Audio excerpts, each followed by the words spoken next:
Hello aspirants, so welcome to daily news analysis. So in this video we will focus on three aspects. First is daily MCQs, second is current affair analysis, and third is example and data for mains. So all three segments are taken from today's newspaper. So my mode of operation will be, I'll give you 5 MCQs first, try to attempt all the MCQs and comment your scores down below. Then I'll go for current affairs analysis, and in the end I'll give you answers of these MCQs. So let's get started. So the first question is, India does not have FTA, that is free trade agreement, with which of the following countries? Australia, USA, UK. Your options are 1 and 2, B 2 and 3, 1 and 3, and 1 to 3. Moving forward, question number 2. Which are correct statements about NHRC, that is National Human Rights Commission? Statement first, it is a constitutional body. Statement second, its members are appointed by Prime Minister. Your options are 1 only, 2 only, both, none. Now the third question is, which are correct statements? GHI, that is Global Hunger Index, is published by WHO. Statement 2, National Family Health Survey conducted under overall supervision of Ministry of Health and Family Welfare. Your options are 1 only, 2 only, both, none.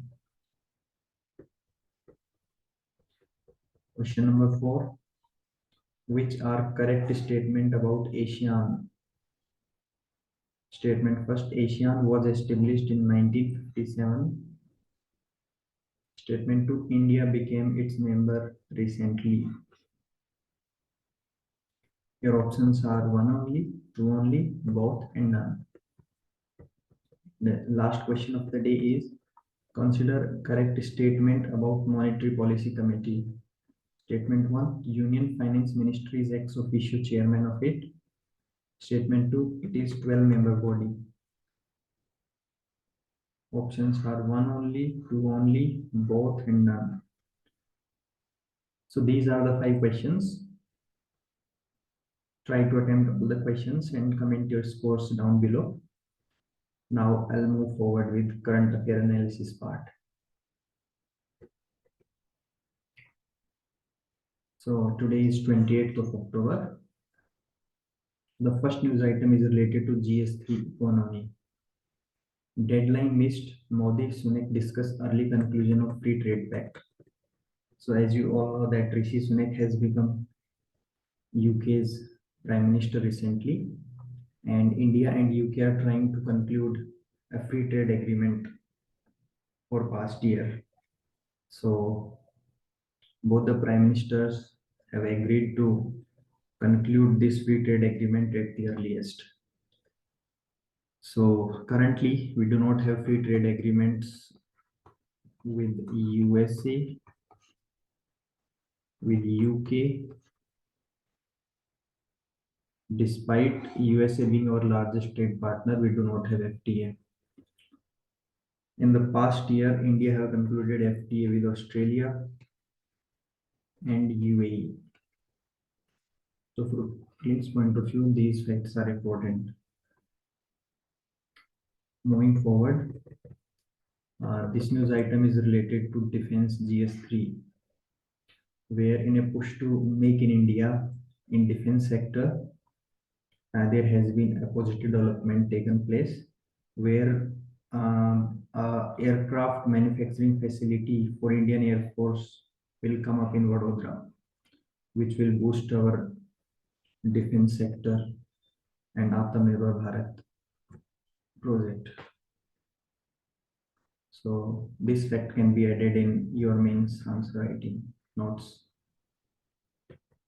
Now moving forward, So the next news item is related to GS1 society. BCCI bets for pay parity, women and men to get same match fees.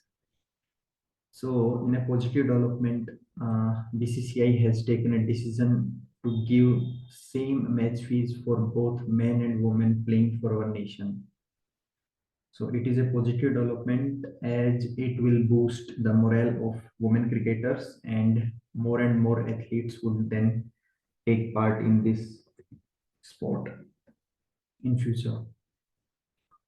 So just keep in mind that currently women were getting lesser match fees and lesser annual fees. So this segment is still unchanged. Women will still be getting lesser annual retention fee as compared to men. For example, women will be getting 50 lakh for grade A, 30 lakh for grade B, and 10 lakh for grade C, whereas men will be getting around 1 to 7 crore per year. So still there is a wide gap existing annual fees, but when it comes to match fees, here the decision is taken by BCCI, which is a welcome step.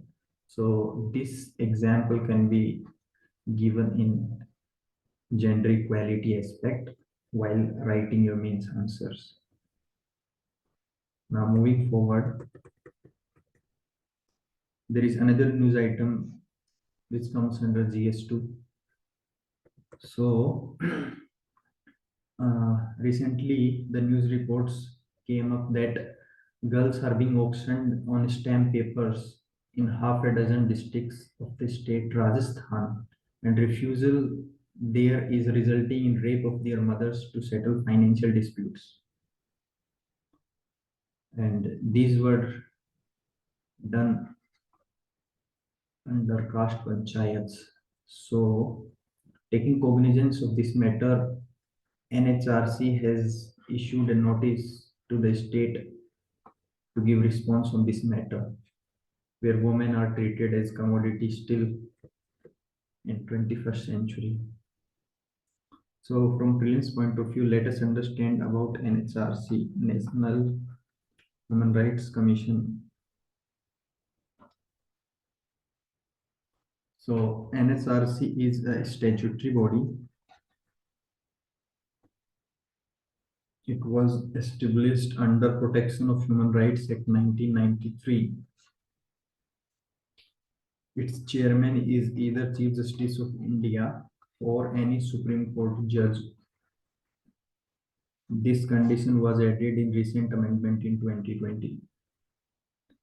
Now the NHRC members are being appointed by 6-member panel.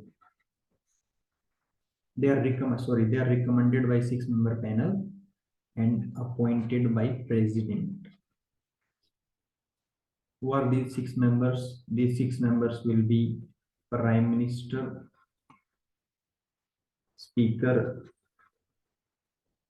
Deputy Chairman of Rajya Sabha, Leader of Opposition of Rajya Sabha, Lok Sabha. So 1, 2, 3, 4, 5, and 6th one is Union Home Minister. So these are the 6 members which recommends the name to president, and then president appoints the members of National Human Rights Commission. NHRC can take suo motu cognizance of any matter, which it has done in this case as well. So these facts are important from prelims point of view. Now moving forward, this editorial is related to GS3 agriculture. So recently GEAC has recommended the environmental release of transgenic mustard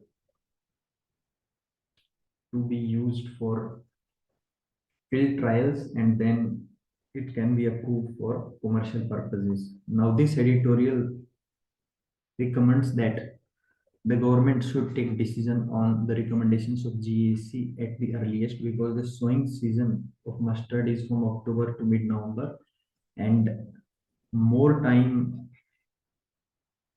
in taking decision would result in loss of harvest, because then time of sowing is passing day by day.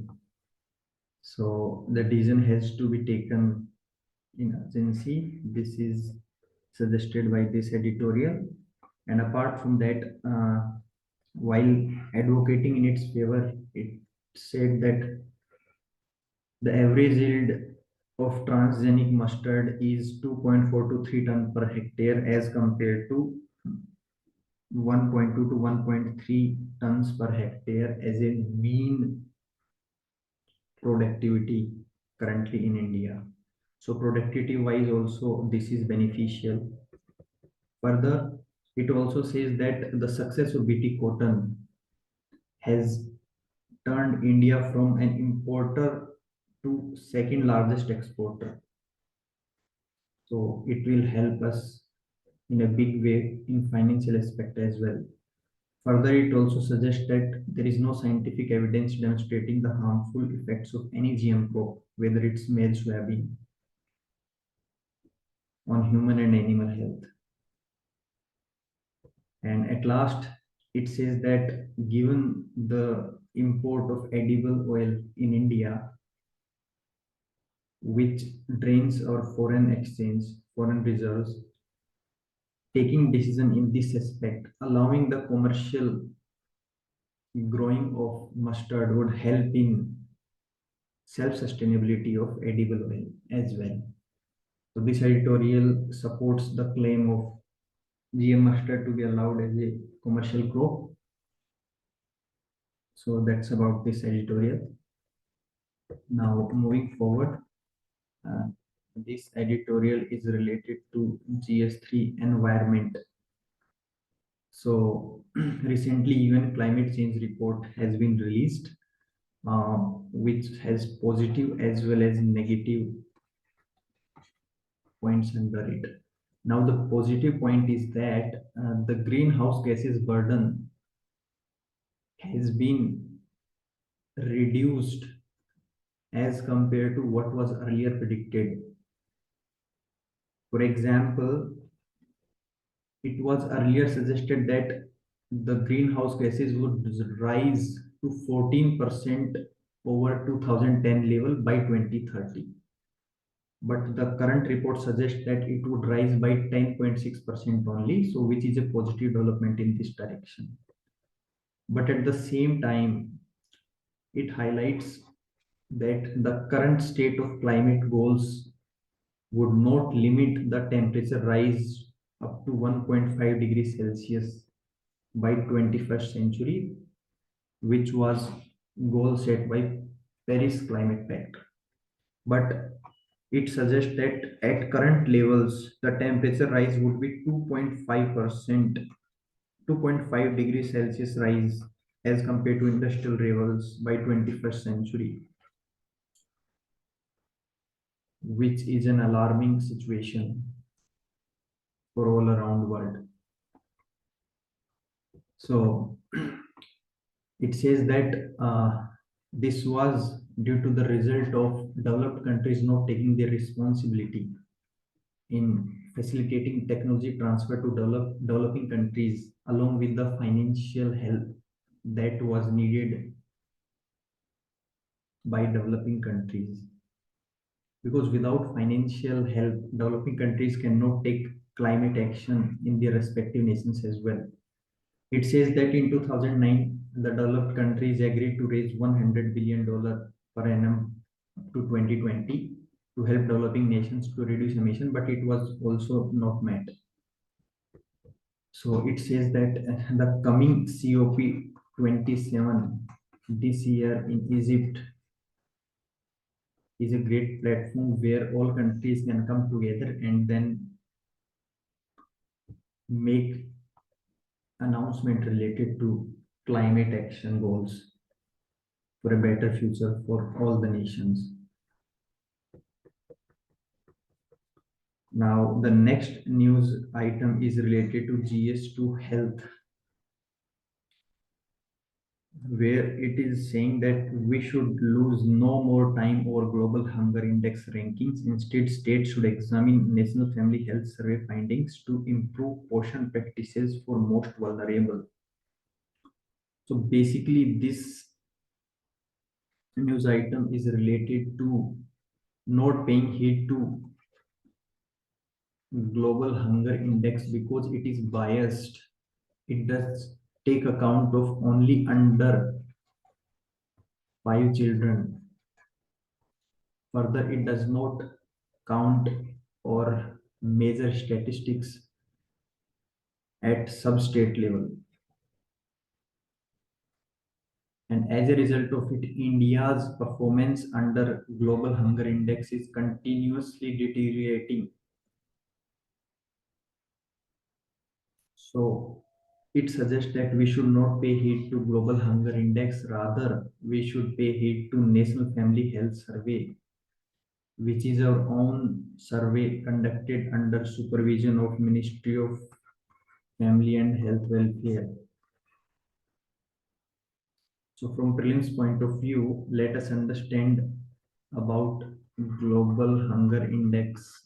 So global hunger index report released by Concern Worldwide and World Hunger Life on annual basis, whereas National Family Health Survey, this is conducted under overall supervision of Ministry of Family and Health Welfare, and ministry has designated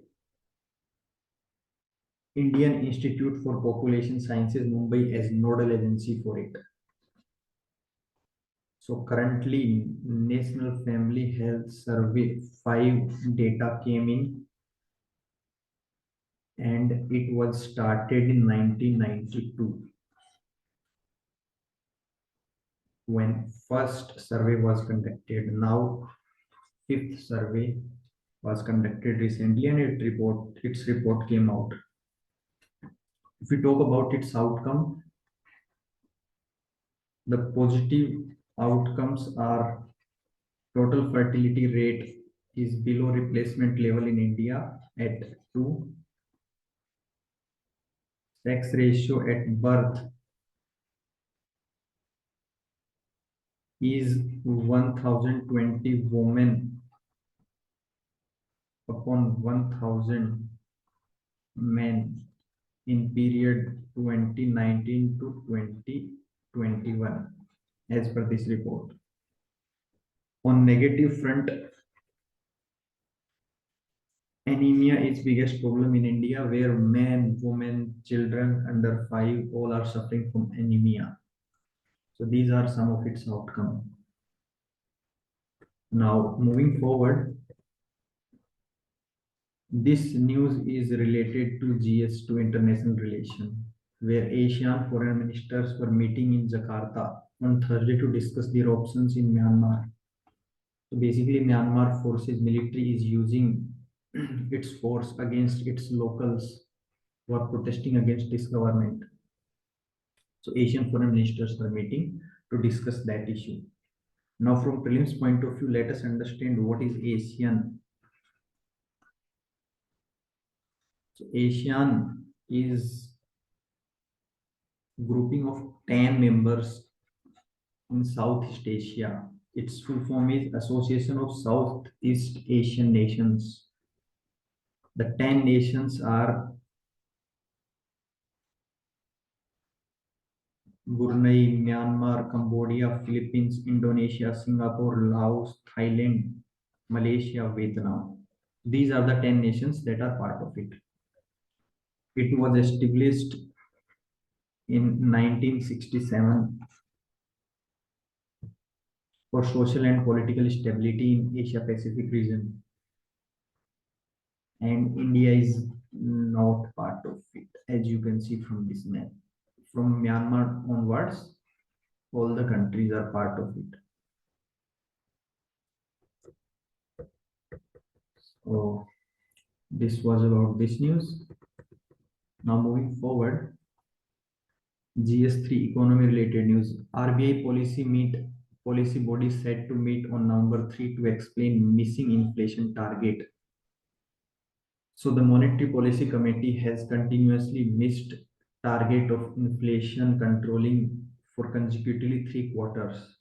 And now it has to submit a report to government as to why it has failed to achieve the inflation targets. Now from prelims point of view, let us understand about MPC, that is Monetary Policy Committee.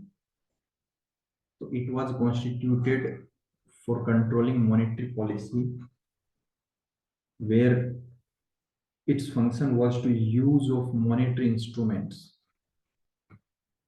The monetary instruments like repo rate, reverse repo rate,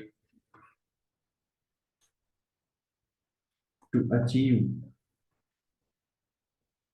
goals specified under RBI Act 1934, which was amended. What was the goal? To control inflation in the range of 4% plus minus 2%, that is 2% to 6%. But it has failed to achieve this target for consecutively 3 quarters. And as per this act, amended act, if Monetary Policy Committee fails to achieve target of inflation control for consecutively 3 quarters, then it has to submit reports with reasons as to why it is not able to control it. If we talk about its composition, it consists of 6 members, with 3 members from RBI, 3 members appointed by central government. Where, and out of those 6, who is chairman? RBI governor is ex officio chairman of this body. So this is important from prelims point of view. Now, the last news item of the day is related to energy. There it is saying that India to see biggest jump in energy demand globally.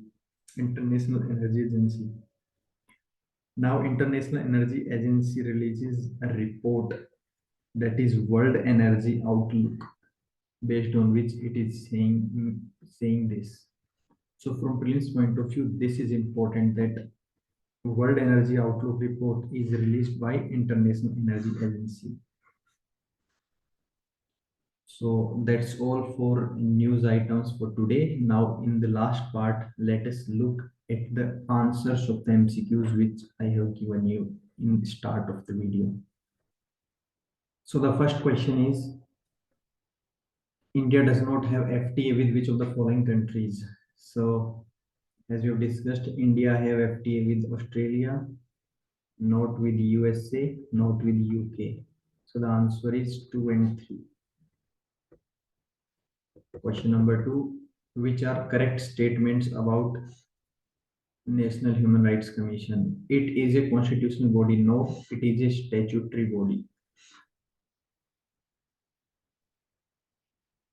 Second, its members are appointed by Prime Minister. No, its members are appointed by President. So both statements are wrong. Answer is D. Now question number 3. Consider the correct statements. Global Hunger Index report is published by WHO. No, this is wrong. It is published by Concerned Worldwide and World Hunger Life. Concerned